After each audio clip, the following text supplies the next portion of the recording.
What's up, everybody? Rothstein here, Betting Public Sports Show. I'm your beloved host, Fame Rothstein, a.k.a. Michael Snackson, a.k.a. Bay Old Wolf, a.k.a. Malcolm Excellence, a.k.a. Hacksaw Jim Thuggin, a.k.a.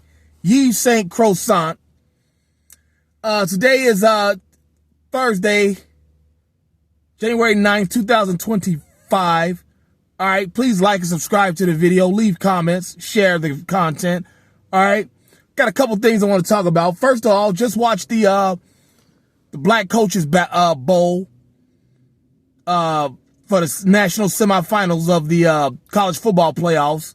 Notre Dame wins by a field goal against Penn State. Marcus Freeman, African-American coach for Notre Dame, and he's coaching against James Franklin, African-American coach of Penn State.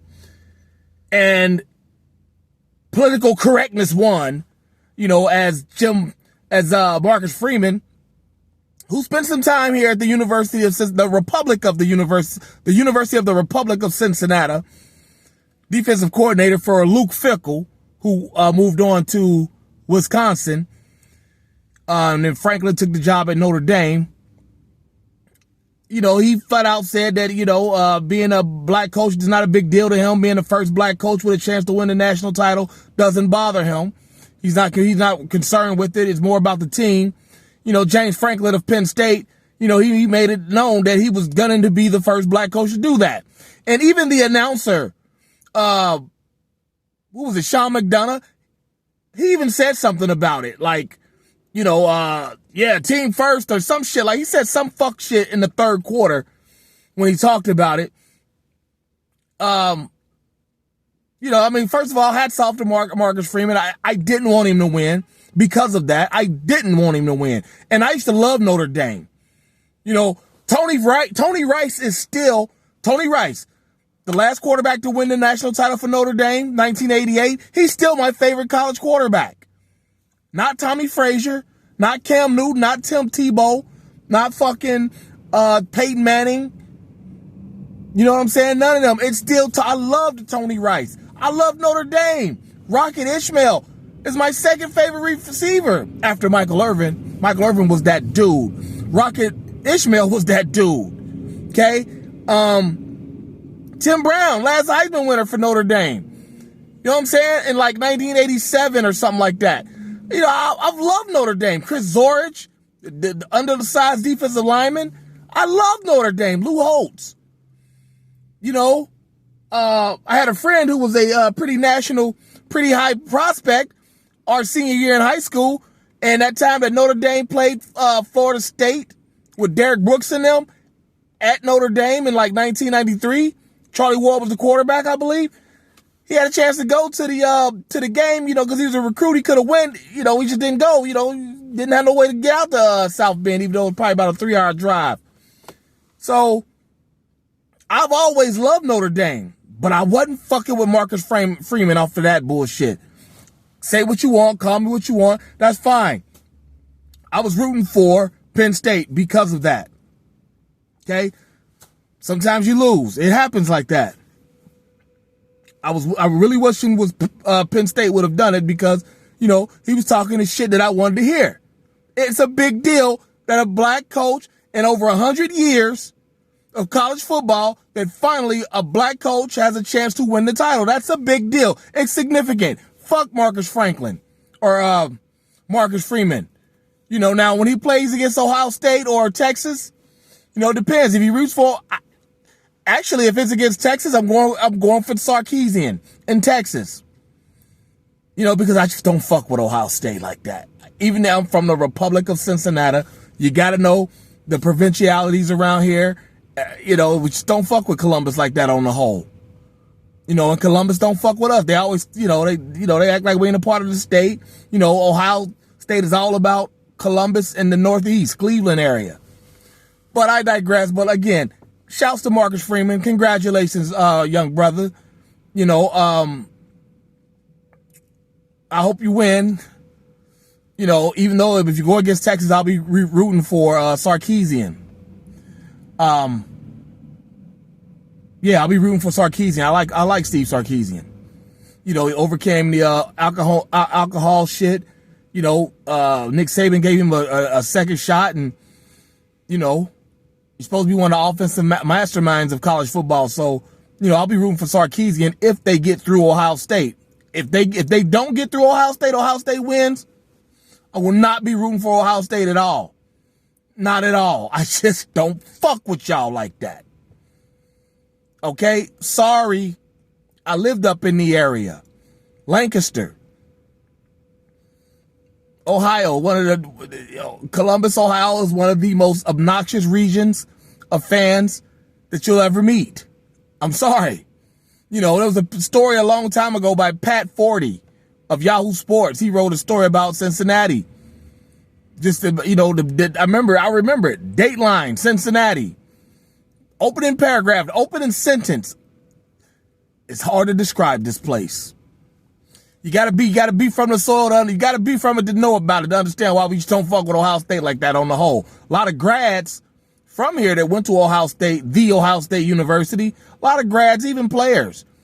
But yeah, we just don't fuck with them like that. I remember a conference call with John Cooper, the former Ohio State coach, and they were asking him, all the sports reporters throughout the state were asking him, like, hey, how come you don't recruit the Cincinnati kids? And he said like this. He said, no uncertain terms. He said, you owe it to the state university to send me tapes of your best kids so that we can recruit them. Motherfucker, listen, Columbus is 90 minutes from Cincinnati. 90 minutes from the Republic of Cincinnati. Get your ass down here and see our kids. But like I said, we still had kids there. Carlos Snow, probably the best high school player in Ohio. He went to Ohio State, but it wasn't under John Cooper. Him, Vinnie Clark. Him and Vinnie Clark both went up there from Cape High School. There's been others, can't think of anybody significant after them. But yeah, there's been others, and it is what it is. But DeVere Posey, yeah. He went there. I actually interviewed him in high school in track. Because he won like the 200 and 400 at the district finals or whatever. But I digress. I want to talk about this Jim Jones and Cameron and 50 Cent shit. As you know, Jim Jones, he was a former member of the Dipset, the Capo. Killer Cameron was the Don.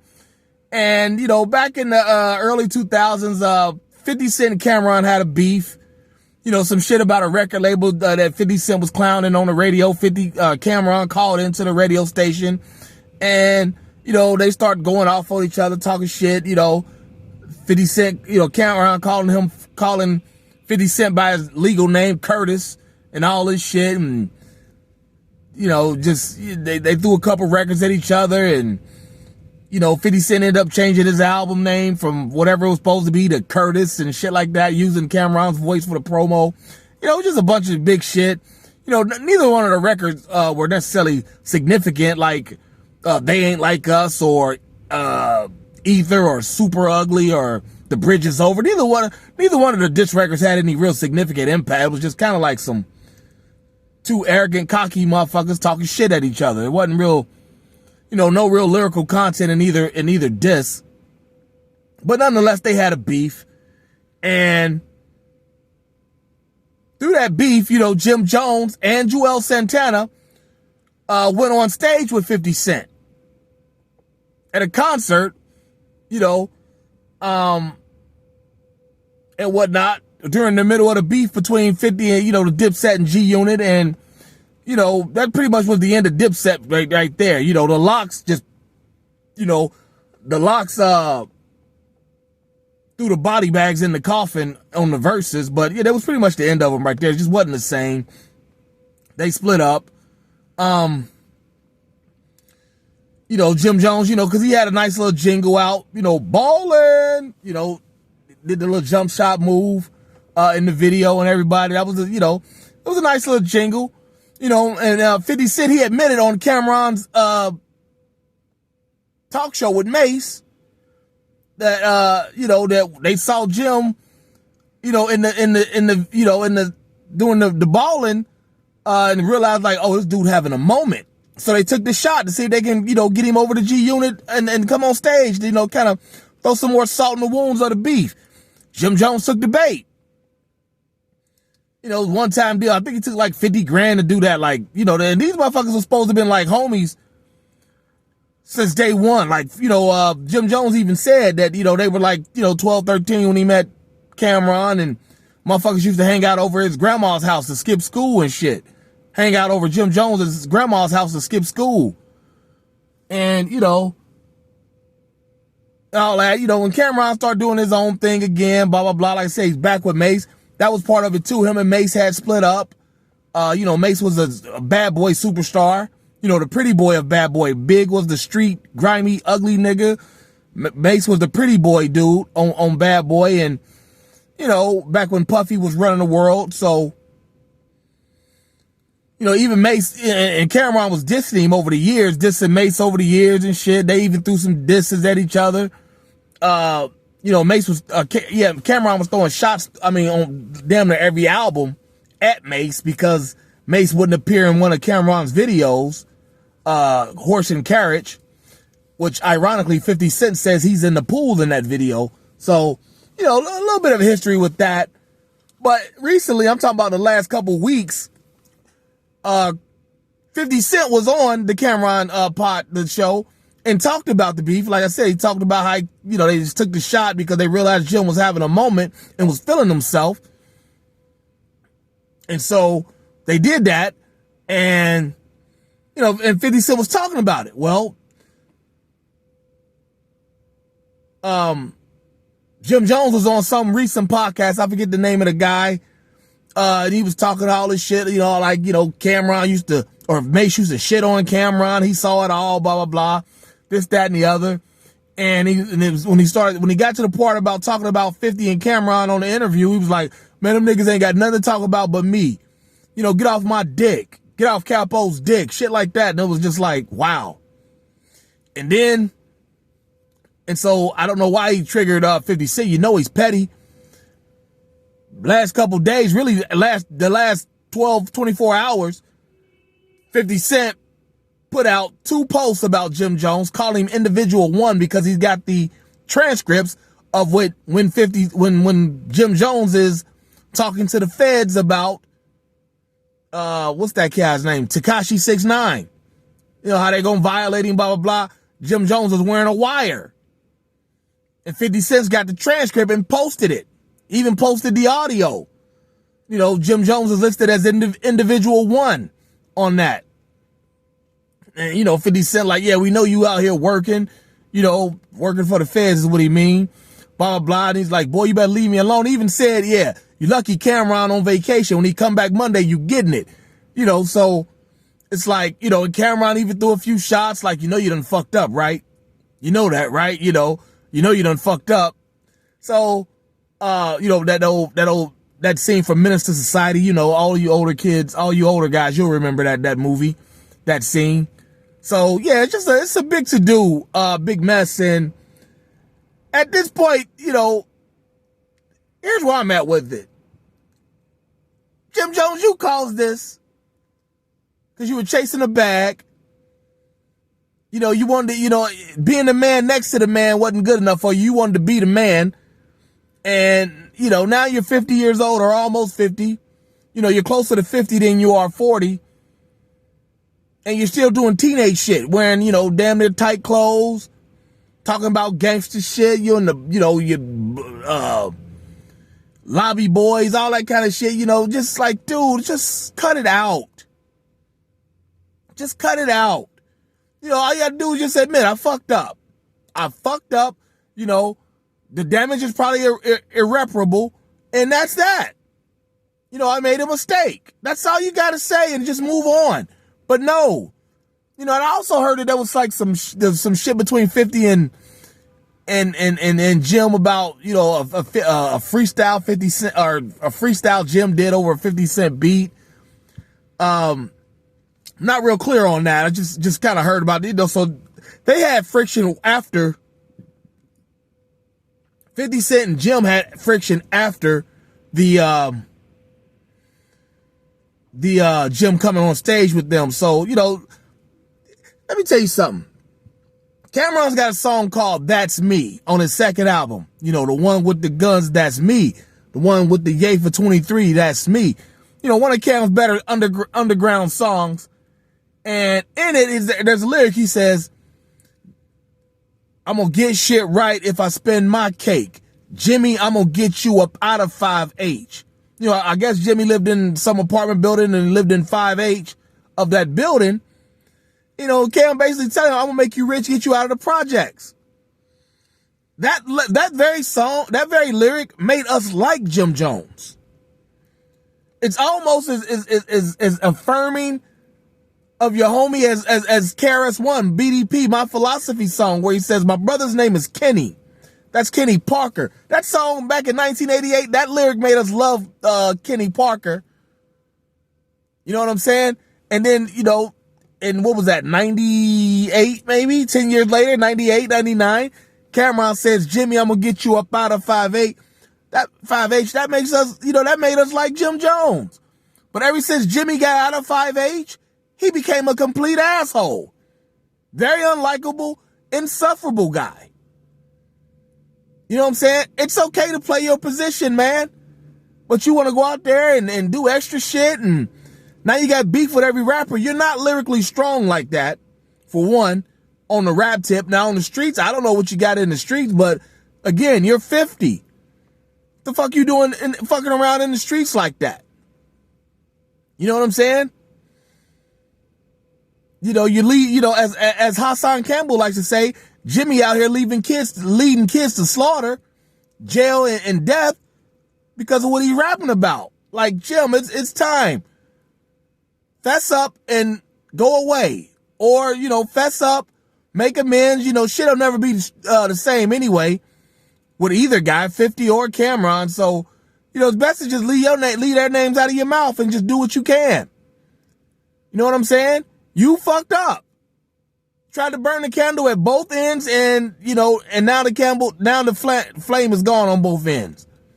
Cameron back with his homie Mace, his original homie that he known before he met you as a kid, and, you know, they making millions. I mean, that podcast they got, that show, it is what it is, that sports show with Stat Baby, that woman, Treasure Wilson. I mean, from my understanding, they've got like a $50 million deal the first time. And they're probably going to re-up it here in the second for $100 million, kind of like what Gilly and Wallow did. Second re-up, $100 million. Or when they spin the block, however you want to say it. Yeah, you know, and you know what 50 doing. I mean, you know, TVs and TV shows, you know, the Power series, you know, Ghosts and all that shit, you know. 50 all in the, you know, getting TV money.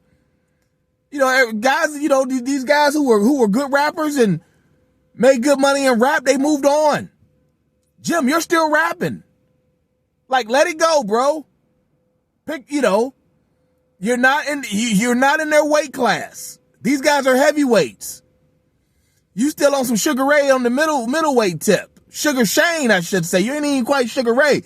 You know, you're a household name, but you know, you ain't quite Sugar Ray because you took some L's.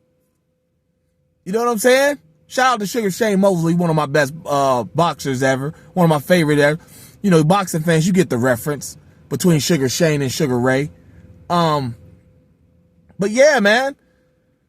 Just I'm sorry, Jim. Like I said, you're becoming insufferable. Like, for real. And like, it's time for you to just let it go and just move on and, you know, realize the mistakes you made. You know, I don't know what Jules, you know, you took him on stage with you. You know, last time we saw him, he was coming out of jail, his teeth missing, and, you know, supposedly had a real bad lean habit or drug habit of some sort, you know. But yeah, man, it's over, Jim. Let it go. All right. And again, props to Marcus Franklin, even though I was not rooting with you. And unless you root for Ohio State, that's the only way. Unless you're facing Ohio State, that's the only way I'll root for you in the finals. You know, not gonna bring into the fact that you had you're in an interracial marriage. That, you know, that's neither here nor there. to me anyway, but it might be significant as why you don't feel like race matters. You know, color matters, but Jim, it matters with Jim because he out there banging the red and the blue and shit like that on the rap tip. But I digress. Let me hop out of here so I can drive my old ass home, and we'll talk Saturday. No action or anything on Friday. The Ohio State game. We're gonna go right to Saturday NFL playoffs. All right, and just for the record, my 2 hockey games hit tonight. My 2 hockey games hit. Told you the North Stars, Dallas Stars would win on the money line. Leon Draisaitl, he had 2 goals, so you know he had 2 points. I think he even had an assist on the other one, but he had 2 goals, so there's your 2 points. But yeah, our college football didn't hit because Allaire didn't throw 169 yards, and 170 yards. He needed over 169 and a half. Didn't throw 2 touchdowns, and they didn't win. So it was 2 and 3. It was a bad night, just a real bad night. So that's why I had to come in here and get at Jim and Marcus Freeman. But I digress. I'll holler at y'all on Saturday. Until then, everybody be well. Peace.